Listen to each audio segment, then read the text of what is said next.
عمر عبداللہ نے chief minister Jammu Kashmir کی حیثیت سے حلف لیا۔ عمر عبداللہ جو پہلے بھی جموں کشمیر کے وزیر اعلیٰ رہ چکے ہیں، نیشنل کانفرنس اور کانگریس کے اتحاد کی قیادت کر رہے ہیں، جس نے 2024 کے اسمبلی انتخابات میں اکثریت حاصل کی ہے۔ اس اتحاد کی کامیابی سے خطے کی سیاست میں ایک نیا باب شروع ہوا۔ حلف برداری کی تقریب سری نگر کے شیر کشمیر انٹرنیشنل کانفرنس سینٹر میں منعقد ہوئی۔ جموں کشمیر اور ملک بھر کے اہم سیاسی رہنماؤں نے شرکت کی۔ اس تقریب میں کانگریس کے صدر ملک ارجن کھڑگے، لوک سبھا میں قائد حزب اختلاف راہل گاندھی اور پرینکا گاندھی کی موجودگی سے کانگریس کی اس کامیابی میں بھرپور شمولیت کو اجاگر کیا گیا۔ سریندر سنگھ چودھری کو نائب وزیر اعلیٰ مقرر کیا گیا۔ کمیونسٹ پارٹی آف انڈیا کے رہنما ڈی راجا نے بھی تقریب میں شرکت کی اور اس موقع کو جموں کشمیر کے لیے ایک نیا آغاز قرار دیا، جس سے ظاہر ہوتا ہے کہ اس حکومت سے بہت سی امیدیں وابستہ ہیں، خاص طور پر خطے میں امن، ترقی اور استحکام کے حوالے سے۔ یہ حلف برداری نہ صرف سیاسی تبدیلی کی نشاندہی کرتی ہے، بلکہ خطے کے عوام کے لیے ایک امید کی کرن بھی ہو سکتی ہے، جو گزشتہ کئی دہائیوں سے سیاسی اور سماجی عدم استحکام کا شکار رہے۔ نئی حکومت کے اقدامات اور پالیسیوں پر سب کی نظریں مرکوز ہوں گی، وہ کس طرح جموں کشمیر کو ترقی کی راہ پر گامزن کرتی ہے۔ تلنگانہ ہائی کورٹ نے IAS عہدیداروں کی جانب سے دائر کردہ اس درخواست کو مسترد کر دیا، جس میں انہوں نے اپنی موجودہ تقرری کے مقام سے فارغ نہ کیے جانے کی ہدایت طلب کی تھی۔ یہ درخواست مرکزی حکومت کے محکمہ پرسنل اور ٹریننگ کے احکامات کے خلاف دائر کی گئی تھی۔ اس درخواست میں جن عہدیداروں نے عدالت سے رجوع کیا، ان میں وائی پرساد، واکاڈی کرونا، رونالڈ روز، امرپالی سروجنا، شیو شنکر اور ہری کرن شامل تھے۔ عدالت نے ان کی درخواست کی سماعت کرتے ہوئے انہیں مشورہ دیا کہ وہ مختص کردہ ریاست سے رجوع کریں اور خدمات انجام دیں۔ سماعت کے دوران جسٹس ابھی نندن کمار شاولی کی قیادت میں بینچ نے اہم ریمارکس کرتے ہوئے کہا کہ درخواست گزار عہدیدار اپنی ذمہ داریوں کے تحت کام کر رہے ہیں اور انہیں عوامی مفادات کو ترجیح دیتے ہوئے اپنی تقرریوں کو قبول کرنا چاہیے۔ عدالت نے مزید کہا کہ چونکہ یہ عہدیدار عوام کی خدمت پر مامور ہے، اس لیے ان کے اقدامات سے عوام کو کسی قسم کے مشکلات کا سامنا نہیں ہونا چاہیے۔ عدالت کے اس فیصلے سے یہ بات واضح ہو گئی کہ عہدیداروں کو مرکزی یا ریاستی حکام کی جانب سے جاری کردہ احکامات پر عمل کرنا ہوگا۔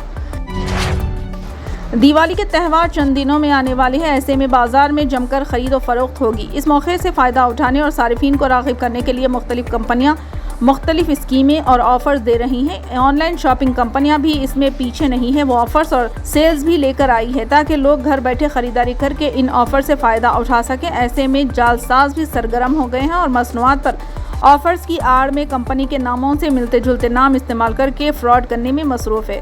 وہ ٹیکسٹ اور سوشل نیٹ ورکنگ سائٹ پر پیغامات بھیج کر لوگوں کو پھنسا رہے ہیں۔ ایسی صورتحال میں صرف آپ کی چوکسی ہی آپ کو بچا سکتی ہے، ورنہ بینک اکاؤنٹ خالی ہو سکتا ہے۔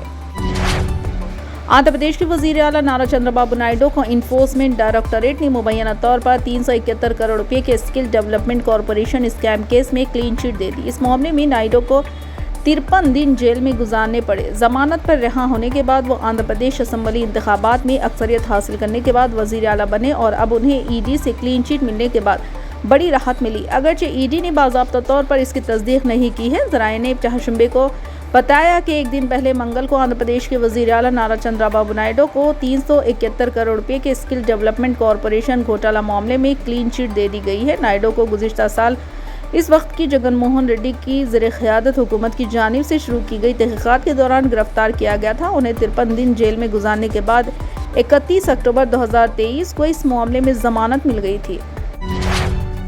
ورنگل ضلع کے کانگریس MLAs نے AICC in charge general secretary Deepa Das Munshi سے شکایت کی اور الزام لگایا کہ ریاستی وزیر کنڈا سریکھا کے حامی تمام حلقوں میں کانگریس قائدین اور کارکنوں کو پریشان کر رہے ہیں۔ کانگریس قائدین نے کہا کہ وہ کنڈا سریکھا کے خلاف TPCC کے سربراہ B مہیش کمار گوڑ کے پاس بھی شکایت درج کرنے والے ہیں۔ واضح ہے کہ کنڈا سریکھا حالیہ دنوں میں ایک کے بعد ایک پریشانی کا سامنا کر رہی ہیں۔ انہوں نے پہلے KT راما راؤ، سامنتا اور ناگ ارجنا کے خلاف غیر اخلاقی تبصرے کیے تھے اور بعد میں سامنتا کے خلاف اپنے تبصروں کو واپس لیتے ہوئے ناگرجنا کے خاندان سے معافی بھی مانگی تھی، تاہم ناگرجنا نے کنڈا سریکھا کے خلاف فوجداری اور ہتک عزت کی کارروائی کی درخواست کرتے ہوئے عدالت سے رجوع کیا تھا۔ اب ان کے ہی ضلع کے پارٹی قائدین کی جانب سے دیپا داس منشی سے ان کے خلاف شکایت کرنے کنڈا سریکھا کی کم ہوتی مقبولیت کا اندازہ لگایا جا سکتا ہے۔ سپریم کورٹ کے chief justice D Y Chandrachud کی ہدایت پر اب عدالتوں میں نظر آنے والی انصاف کی دیوی میں کچھ اہم تبدیلیاں کی گئی ہیں۔ یہ تبدیلیاں واضح طور پر ایک بڑا پیغام دے رہا ہے۔ حالانکہ اس تبدیلی میں سوشل میڈیا میں کچھ اعتراضات بھی سامنے آئے ہیں۔ دراصل انصاف کی دیوی کی جو مورتی عدالتی کمروں میں اب تک نظر آتی تھی وہ اب دیکھنے کو نہیں ملے گی۔ مورتی کی آنکھوں پر بندھی ہوئی پٹی ہٹا دی گئی ہے اور ایک ہاتھ میں موجود تلوار کو ہٹا کر اس کی جگہ آئین کی کتاب تھما دی گئی ہے۔ غالباً انصاف کی دیوی کی اس نئی مورتی سے عوام میں یہ پیغام دینے کی کوشش ہو رہی ہے کہ قانون اندھا نہیں ہے۔ عام آدمی پارٹی کے قومی کنوینر اروند کیجریوال نے آج کہا کہ دہلی والوں کے کام کو روکنے کے لیے انہیں جیل بھیجا گیا تھا۔